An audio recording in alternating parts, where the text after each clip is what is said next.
बहुत खूबसूरत बातें समझने की है। अंत तक सुनिएगा तो आपको बहुत मज़ा आएगा, क्योंकि कहानी भी इसके ऊपर बताई है। हमारे यहाँ बच्चे पैदा होते हैं तो या तो वो कुछ लेने आते हैं या कुछ देने आते हैं, इसलिए तो हमारे घर में पैदा होते हैं। लेकिन किस हिसाब से पैदा होंगे, क्या किया तो कैसे बच्चे पैदा होंगे, वो बताया है आगे। तो ये जैसा फेंका बॉल वैसा रिटर्न आएगा ना, तो जैसे कर्म किए हैं, लेन देन की है, उस अनुसार हमको मिलेगा। ये तो प्रकृति का नियम है ना। कोई बच्चा सुख देने आता है, कोई आज्ञाकारी होता है, कोई दुख देने आता है, कोई दुश्मन बन के आता है, कोई दोस्त बन के आता है। क्योंकि हमको कभी भी अगले जन्म, उसके अगले जन्म, आगे पीछे के जन्म याद नहीं रहता है ना। फिर कहते हैं मेरे साथ ही क्यों, क्योंकि मैंने ही किया है। हम हंसी में हमेशा एक बात कहते हैं कि पड़ोसी ने किया और हमको मिला, ऐसा तो हो ना सके। किसी दूसरे ने किया और मुझे मिला, ऐसा हो ना सके।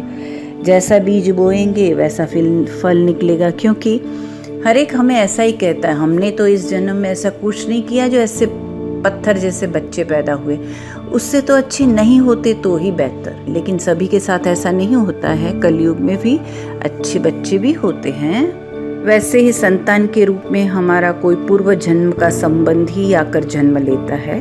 तो 4 प्रकार के बच्चे बताए हैं। एक है ऋणानुबंधन, पूर्व जन्म का कोई ऐसा जीव जिससे आपने ऋण लिया हो या उसका किसी भी प्रकार से धन नष्ट किया हो, वह आपके घर में संतान बनकर जन्म लेगा और आपका धन बीमारी में या व्यर्थ के कार्यों में तब तक नष्ट करेगा जब तक उसका पूरा हिसाब न हो जाए।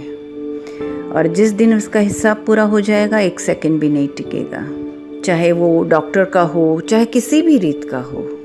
कई बच्चे जन्मते ही हॉस्पिटल में ही रहते हैं और इतना खर्चा कराते हैं और हॉस्पिटल में ही शरीर छोड़ देते हैं। बहुत प्रकार के हैं, माना जितना पैसा लिया है ब्याज के साथ चुकाना है। फिर दूसरा है शत्रु पुत्र, पूर्व जन्म का कोई दुश्मन आपसे बदला लेने के लिए आपके घर में संतान बनकर आएगा और बड़ा होने पर माता पिता से मारपीट, झगड़ा या उन्हें सारी जिंदगी किसी भी प्रकार से सताता ही रहेगा। हमेशा कड़वा बोलकर उनकी बेइज्जती करेगा, वह उन्हें दुखी रखकर खुश होगा और उसमें उसको मज़ा आएगा। और आजकल के बच्चे यही करते हैं, माँ बाप को मारते हैं, घर से निकाल देते हैं, सारे पैसे लूट लेते हैं और वो देखकर भी वो खुश होते हैं। माँ बाप को तड़पते हुए देखकर वो बहुत बहुत खुश होते हैं। तीसरा है उदासीन पुत्र, इस प्रकार की संतान ना तो माता पिता की सेवा करती है, ना कोई सुख देता है, बस उनको उनके हाल पर मरने के लिए छोड़ देती है। विवाह होने पर वो माता पिता से अलग हो जाते हैं। और चौथा है सेवक पुत्र, पूर्व जन्म में यदि हमने किसी की खूब सेवा की है तो वो अपनी की हुई सेवा का ऋण उतारने के लिए हमारा पुत्र या पुत्री बनकर आता है और हमारी सेवा करता है। जो बोया है वही तो काटेंगे।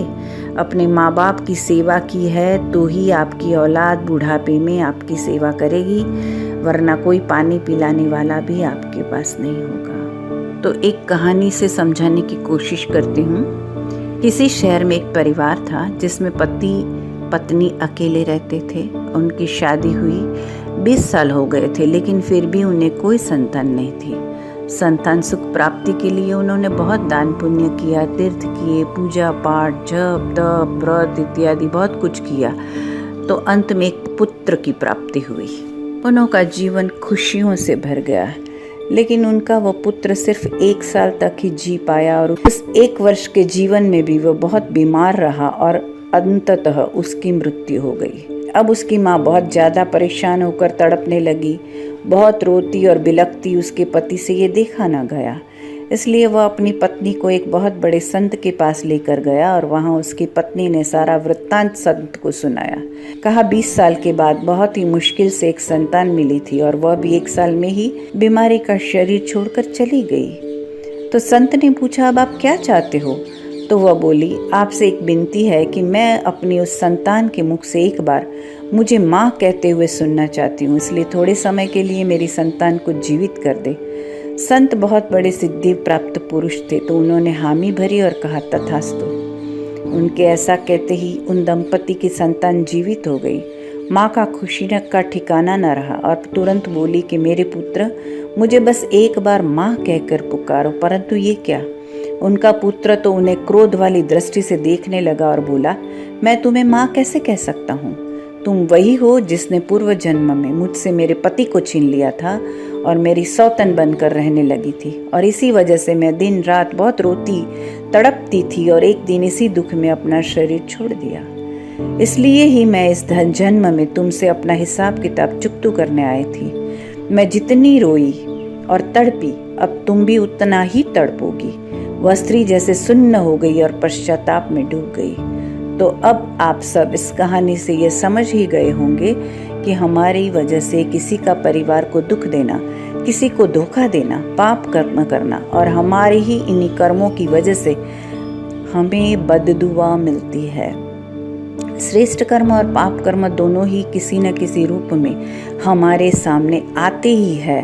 तो अब आपको अपना जीवन देखना है और हर कर्म इसी आधार पर करना है कि हमारी वजह से किसी का नुकसान न हो, किसी का दिल न दुखे, किसी की आंखों में आंसू न आए, कोई तड़पे नहीं, कोई इतना न तड़पे कि हमें बददुआएं दे और वह बददुआएं हमें लगे। इसलिए हमेशा हमेशा पुण्य का खाता और दुआओं का खाता जमा करे। यदि कोई पाप कर्म आपके सामने आए तो पश्चाताप कर और शुभ भावना देकर जीवन में आगे बढ़े।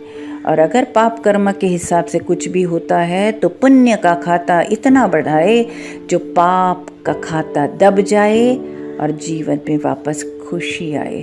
तो हमेशा हमेशा शुभ कर्म, श्रेष्ठ कर्म, अच्छे कर्म ही कीजिए जिसका रिटर्न हमें शुभ ही मिलेगा। हमारे कर्म ही हमें हंसाते हैं, हमारे कर्म ही हमें रुलाते हैं, और ये कर्म का सिद्धांत है, जैसा करोगे वैसा पाओगे, जैसा बीज बोओगे वैसा फल मिलेगा। सबको खुशी दो, सबको सुख दो।